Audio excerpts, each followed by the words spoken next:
menyeimbangkan agenda kita dan agenda Allah. 1 Korintus 14 ayat 1. Kejarlah kasih itu dan usahakanlah dirimu memperoleh karunia-karunia roh. Jadi dalam 1 Korintus 12, Rasul Paulus menjabarkan tentang berbagai karunia roh ya.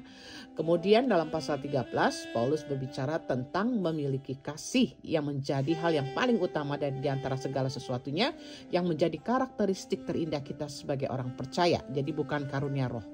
Nah, dalam pasal 14, Paulus menggabungkan kedua hal ini dan dia berkata, kejarlah kasih itu dan usahakanlah dirimu memperoleh karunia-karunia roh.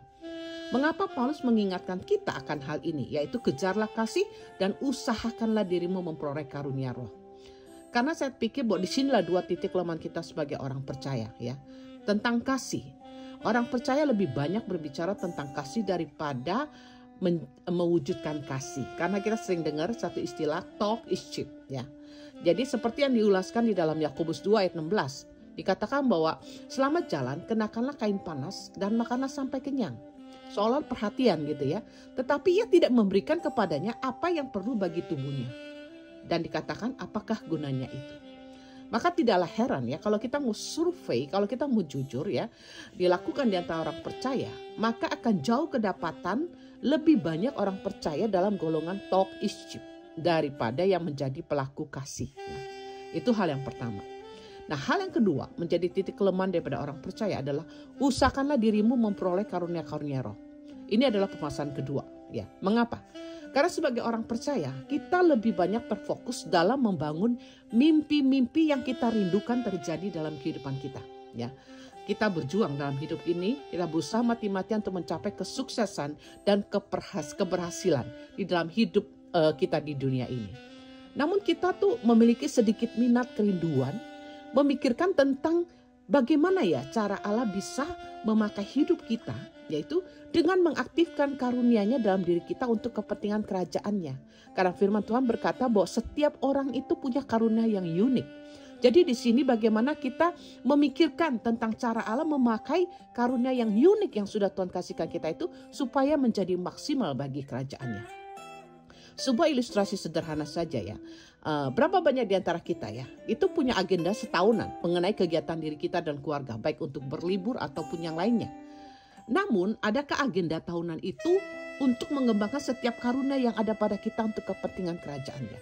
Ada kita punya agenda untuk mencari apa sih yang menjadi talenta saya, apa sih yang menjadi karunia yang Tuhan sudah berikan buat saya, supaya bisa saya gunakan, saya maksimalkan untuk kerajaan Allah. Jadi kita tuh lebih banyak terfokus dalam membangun mimpi-mimpi kita. Namun kurang perhatian untuk memikirkan apa yang menjadi mimpi-mimpi Allah dalam hidup kita. Oleh karena itu Paulus katakan usahakanlah dirimu memperoleh karunia-karunia roh. Bukan supaya terlihat hebat. Supaya kita memaksimalkan diri kita sebagai orang percaya dengan karunia yang sudah Tuhan berikan. Jadi dikatakan usahakanlah dirimu. Di sini memiliki konotasi agar kita tuh gak cuek dengan tanggung jawab kita sebagai duta kerajaan Allah di muka bumi ini. Artinya usahakanlah dirimu, artinya coba lo dipikir, coba diperhatikan, coba diusahakan agar kita mengenal setiap karunia roh yang ada di dalam kita dan kita aktifkan karunia tersebut untuk kepentingan kerajaannya, untuk kepentingan gereja, untuk kepentingan bersama. Jadi inilah yang ditekankan di dalam doa Bapa kami, datanglah kerajaanmu, jadilah kehendakmu di bumi seperti di surga. Artinya jalani kehidupan ini dengan membawa kerajaan dan kehendaknya nyata di dalam sepak terjang kehidupan kita. Jadi hidup ini bukan soal makan, minum, pakai ya, hanya sekedar gitu saja. Tapi soal bagaimana kita menyelesaikan panggilan dan tanggung jawab kita yang khusus sebagai warga kerajaan sorga, bagaimana Allah sudah memperlengkapi kita dengan kemampuan yang secara unik ya. Nah, hidup ini bukan soal apa yang dapat kita capai untuk kepentingan diri kita sendiri dan juga keluarga ya, tetapi apa yang dapat kita capai untuk kepentingan kerajaannya.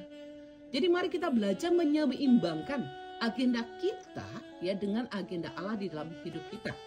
Dan yang lebih penting daripada itu adalah pastikan kita menjalani kehidupan dengan karakteristik kasih Allah yang nyata di dalam diri kita. Jadi kita harus seimbang, menyeimbangkan agenda kita, apa yang harus kita kerjakan, apa yang harus kita capai dalam kehidupan kita di dunia ini, juga menyeimbangkan dengan agenda Allah, apa yang harus kita capai dan kita gunakan dalam hidup ini untuk kepentingan kerajaannya. God bless.